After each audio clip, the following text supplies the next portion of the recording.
operates in Cape Town, which is in the southwest corner, and then also in Plettenberg Bay, which is on the border with the Eastern Cape. So we covered, there's about 600 kilometers between our two operating areas. So as you can see, there's lots to offer in the Western Cape, but the beaches are a big attractant there. The beaches in Cape Town get very, very busy, particularly during the festive season. We have thousands of people who come from all over the communities to come to the beaches. And some areas are busy year-round because we also have a lot of very good surf. So we get very busy beaches, lots of people visiting. And then we also are well known for, probably the most well-known place in the world for white sharks. And the Western Cape has historically had the largest aggregation of white sharks in the world. It's changed a little bit recently because I don't know if you've heard about the orcas that have had a bit of an impact, but so historically we've had a lot of white shark activity. And particularly in False Bay, this is where everybody sort of started seeing the sharks jumping out of the water, Discovery Channel. So where this is happening is only at 8 kilometers from that very busy beach that you just saw in the previous slide. So in False Bay since 1960, so firstly, South Africa has the third highest frequency of shark bites in the world, 248 since 1905. But in the Western Cape, we are also the third highest frequency of bites, but most of these bites happen in Cape Town. And so this is False Bay. You see Seal Island in the middle, that's where the sharks jump out of the water, and Muizenberg Beach is the beach which had all those thousands of people on it. So False Bay is only about 30 kilometers across, and it's had quite a number of shark bites over the years. So between 1960 and 1999, so that's in 30 years, they had 13 bites and 2 fatalities. So that was 0.4 bites per year. And then between 2000 and 2006, we had 9 bites in 5 years, of which 3 fatalities. So that was 1.8 bites per year and 0.6 fatalities per year. So like a 10-fold increase in the number of fatalities, and that was just in a sort of single short 6-year period. So as is the case with, I think, everybody here who's representing a different area, you have this sort of situation where it becomes, you get a sudden increase in shark bites, and you can tolerate when there's 1 or 2, the public tolerance for it is all right, but eventually it sort of gets to a tipping point. And so in Cape Town, the tipping point became in 2004, and I think really the biggest incident, there was 2 incidents. There was a lady, an old lady who swam every morning, and she was completely consumed by a shark in front of a beach full of people. And then there was a young boy who was 14 and lost his leg in waist-deep water in Muizenberg. And so I think those 2 really were like the points that really hit home and sort of made the motivation to do something to actually start mitigating shark bites. So obviously, as when you have shark bites, you have a lot of drama, a lot of media, and it certainly was a big thing. It was a sort of huge topic of discussion. It was front page of the newspapers for weeks every time that it happened. And it was very much a case of like people feeling the beaches weren't safe, a lot of the businesses really struggled, the surf businesses closed down, the lifesavers, they couldn't get people to join the nippers, like the junior lifesavers, and so there was kind of a feeling that although it probably wasn't impacting tourism overall for the Western Cape, because there are so many different things which contribute to the tourism there, it certainly was having an impact on the very local economies and local communities. So that was when Shark Spotters started, and it started as a community initiative, very simple. They took a guy who was hanging out on the beach and one of the lifesavers, and they put them on the mountain with binoculars, and they told them to look for sharks. And that's because we have artisanal fishermen in False Bay who sit on the elevation and look for schools of fish. So they thought if they can see fish, they should be able to see a shark. And for those of you who didn't see the shark, it's there. This is quite a zoomed in picture. It's, I don't need to explain to you guys how difficult it is to spot a shark compared to a whale or something that sort of flaps out of the water. So it started very much as the beachfront businesses wanted some sort of surety that they had somebody looking out for them because there hadn't been a government response at that point. So it started very much as a community initiative, and that was in late 2004. It's continuous visual surveillance during daylight hours. So from sunrise to sunset, the spotters are on the mountain, they swap shifts in the middle of the day, and it's proactive early warning system with temporary beach closures. So if a shark comes near a popular beach and there's people in the water, we temporarily close the beach, let the shark move past, and then reopen it and let the people back in. So it essentially reduces the spatial overlap between people and sharks, which I think is, the biggest way that you can prevent shark bites is just preventing people and sharks being in the same area at the same time. And it's non-lethal, obviously it has no impact on any shark species or any other species. It's about changing human behavior. But it's only possible in certain areas. And so in Cape Town it works because of the high elevation, so we have mountains right next to the sea. And then also in Cape Town we are lucky, in inverted commas, that we're only dealing with white sharks. And white sharks generally swim near the surface. If we were dealing with bull sharks or some other shark species that swim deeper down in the water column, we probably wouldn't be as effective or able to operate quite so well. So the program started still very informally on 2 beaches in 2004, and this is a 5-meter white shark off Fisher Beach.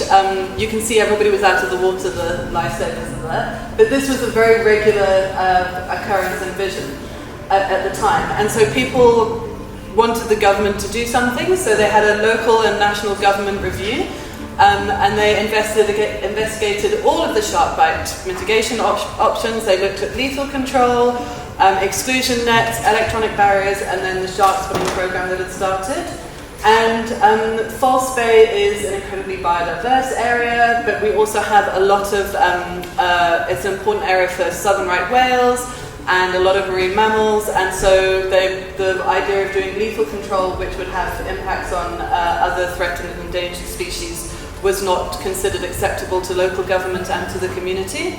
At the time, we thought exclusion nets wouldn't be possible, electronic barriers hadn't been developed properly, so the outcome of the report, so there was a big workshop and report, was that to continue and expand the shark spotting program, improve the emergency response, because essentially with shark bites, most shark bites don't have to be fatal, they're only fatal if you can't get the correct or rapid enough first aid response.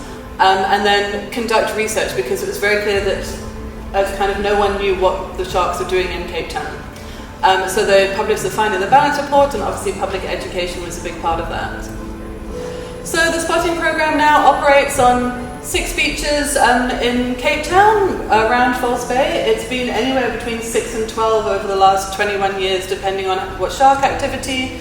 And we have spotters on the mountain and a spotter on the beach, and they use a flag system to communicate with the public, and it's very much just early warning, proactive program that lets people know when there's sharks in the area. We have no legal mandate to remove people from the water, but people kind of do, and if they don't get out of the water, we keep pressing the siren until they feel very uncomfortable until they do get out. And so we also, at the same time, Alison Cock had started her white shark research in False Bay, and so that then it became incorporated into Shark Spotters after a few years, and it found that really the information that was able to make us sort of make a better shark safety program. And so they found there was this incredible seasonal variation in habitat use. So False Bay is 30 kilometers wide, Seal Island is 8 kilometers from the mainland, but the sharks were showing such specific habitat use. So during the summer months, the white sharks were coming to the inshore, which is obviously the time when we're also at the shore, so the time of spatial overlap was the highest. And then during the winter months, they were at Seal Island, and that's when they're just learning to swim. You can quantify the overlap and see what is the highest risk, and then you can manage that risk through education programs, through safety policies. But knowing exactly when you're, on a spatial and temporal scale, what your risk is very important. So we often talk a lot about the effects of shark bites, and it's actually quite hard sometimes to quantify them.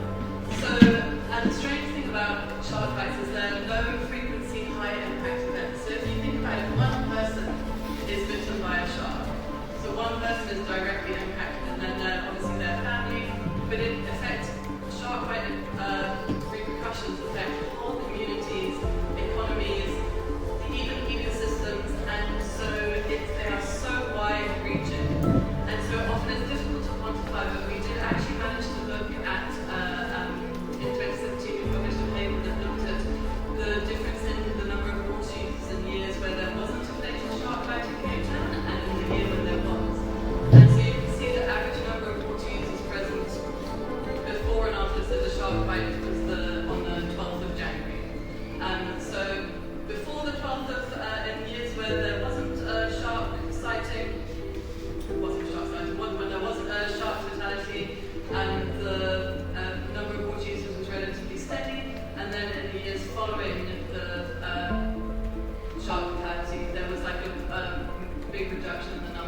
actually quantify the impact of that, and that's obviously there's an impact of the less water users, but that means less people buying coffee on the beach, less people buying wetsuits, less people paying parking fees, everything. So it's actually quite wide ripple effects of just having less people using the water. One of the main focuses of our program is on education, and particularly on creating informed, responsible ocean users. So the idea being that we can implement, and no matter where you are in the world, you can implement safety strategies, programs, but at the end of the day, individuals need to take responsibility for their own safety as well. So it's very important that we tell people how to do that, and you can do it in a number of ways. We have the most incredible education team. We reach about 9,000 kids a year through direct education, and then we also go and do what we call beach pop-ups, where we just put a gazebo on the beach with some shark jaws, and we just engage with people, and that's like the most direct, that's your target audience. So doing that education there on the beach with your target audience. And so the idea of it is to reduce the fear by increasing understanding. So we don't just talk about shark bites, we talk about sharks in general, why they're important, and then getting people to participate in conservation, understanding why they need to be responsible ocean users, not just in terms of shark safety, but litter and pollution and those things. And then we teach them the shark safety tips so that they can increase their personal responsibility, they can make informed decisions when going in the water, and that then decreases the risk of shark bites happening. So it's a very important part of our program.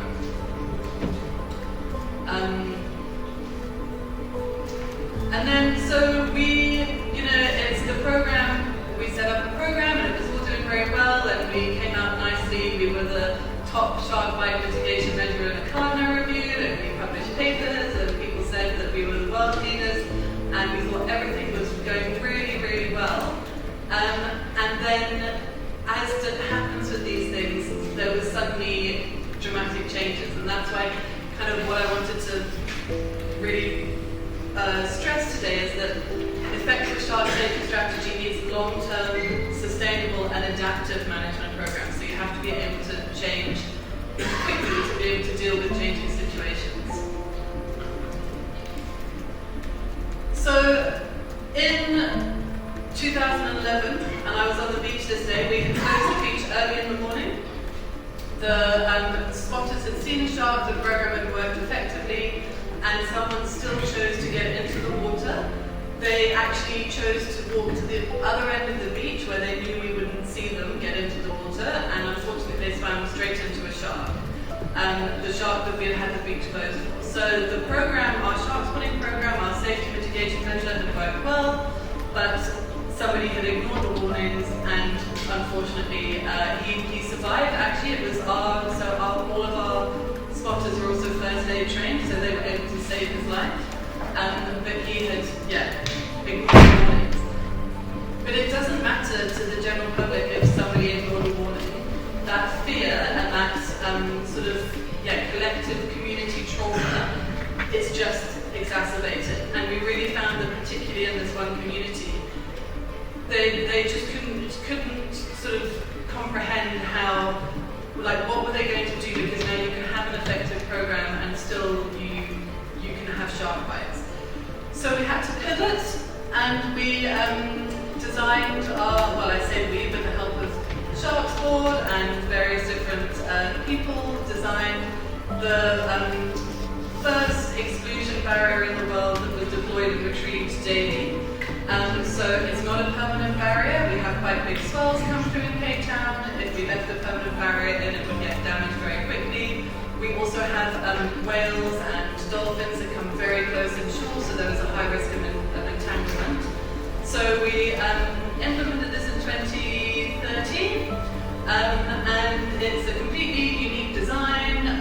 It is deployed and retrieved by a team of 10 people daily, by hand, which is quite interesting. It is non-lethal, it has no environmental impacts because it has a very small mesh size. It's about a 4 centimeter mesh size, and it's on the flag, so it's square instead of diamond. It has strong public support. white sharks in Cape Town for a number of years, if I don't put the net out one day, I get phone calls asking, why is the net out? It's not safe to go swimming. It's also very cost effective. It was a one-time investment in 2013. We've now trained our own people of how to fix the holes, how to do the repairs, and so it just keeps going. It's the same original net, and it works very, very well. It just forms a complete barrier from the seafloor to the sea surface. It covers about the size of 3 soccer fields. So then another sort of example of us having to pivot is, obviously, it's quite well known that the shark numbers decreased in the Western Cape of South Africa, and we've seen an increase, sort of an eastward shift in shark activity. And this has many potential causes, the most likely being the influence of orchid predation. But so, with the shifting shark distribution, we've also found that we then have shifting shark risk. And so areas that previously weren't having many interactions or many shark sightings now are. And so an example of this is in Plettenberg Bay, and it's information thank you Matt from the South African shark attack file. So these are the shark bites from 1950 to 2010. There were 10, well, it's not even bites, it's interactions, 10 interactions in 60 years, of which 2 were confirmed white sharks. Then, between 2010 and 2020, there was 10 interactions in 10 years. So that's from 10 and 60 to 10 and 10, and 9 of them were confirmed white sharks, and 1 was unknown. So Plettenberg Bay is eastward of Cape Town, it's about 500-600 kilometers eastward, and so sort of the shark risk moved from one area to another. And then again, as with all of these things, there's a tipping point. So in 2022, they had 2 fatal shark bites, one at the end of June and one at the beginning of September or something. So within 3 months and within a 3-kilometer stretch of coastline. And that literally was, they had very much, the authorities had tried to keep it very quiet that there'd been an increase in shark activity. Plettenberg Bay is very dependent on beach tourism, much more than Cape Town is. But then obviously now you can't keep these things quiet, and so this was the tipping point. And so yeah, so South African mother killed an almost unheard of second fatal great white shark attack in the same area this year. I mean, it was quite an astonishing thing to happen in such a short space of time for a community to deal with that kind of shock and trauma. So we then expanded shark spotters to Plettenberg Bay, and I just put up a quick timeline, but so that you can see that we actually managed, as part of the kind of approach of this adaptive management, is that very quickly, so the first bite was the 28th of June, then it was 22nd of September, the 30th of October we were formally invited to partner with the local municipality there, and then by the 3rd of December we had a complete program operating on 5 beaches with fully trained spotters, working well. And so we were only able to do that because we had the existing infrastructure, knowledge, capacity from the work that we've done in Cape Town. So despite the fact that shark activity has reduced in Cape Town, we have continued operating and continued sort of looking at ways to improve so that we are able to go to these areas that do have sort of like emerging risk patterns. And just as a thing, so last year, September, they had 104 shark sightings for the month, white shark sightings, which is comparable to what we used to have in False Bay before the sharks disappeared there. But yes, so the rapid deployment was possible because of the long-term commitment to shark safety in Cape Town, and I think that's kind of part of the thing is it's shark safety isn't and you know everybody's been working in this field for decades now, all of us, and it's a long-term solution that you need to look at strategies into the future. So the success of the Western Cape program has depended on it being a holistic approach. It's combining the safety program with the research and the education, and all of those different pillars being equally as important. Adaptive management, we're able to move quickly to operate in new areas, to change activities, which is often when things are sort of like government-led, they can sometimes be, it can be quite a slow process. innovation, so whether it's creating a new shark exclusion barrier, or we've also been looking into automated shark detection with fixed cameras, constantly looking at ways to improve, and very strong partnerships. And those partnerships are with local government, with local academics, with international partners, and you know, that really, and I think this whole symposium kind of shows how important those strong partnerships between different organisations are. And then again, the long-term commitment is it's not something that just, you know, if shark activity dies down a little bit, it doesn't mean that it won't come back and that then you deal with the same challenges again. And so all of these elements are vital for a scalable and replicable human-wildlife conflict challenge model, and I promised I would put this slide in. So, Shark Spotters has now expanded to manage baboon conflict in Cape Town, and it's based on our holistic approach of combining the safety with the education and research, and so we have formed the Cape Baboon Partnership, which, and I'm laughing, I shouldn't laugh, but it's the idea that these principles, it doesn't matter if you can't do shark spotting on beaches, the principles of combining all of these things and focusing on education and research as part of the program is applicable to other shark bite areas and also to any other human-wildlife conflict, including baboons. So thank you. That's my team. Well, that's a good one.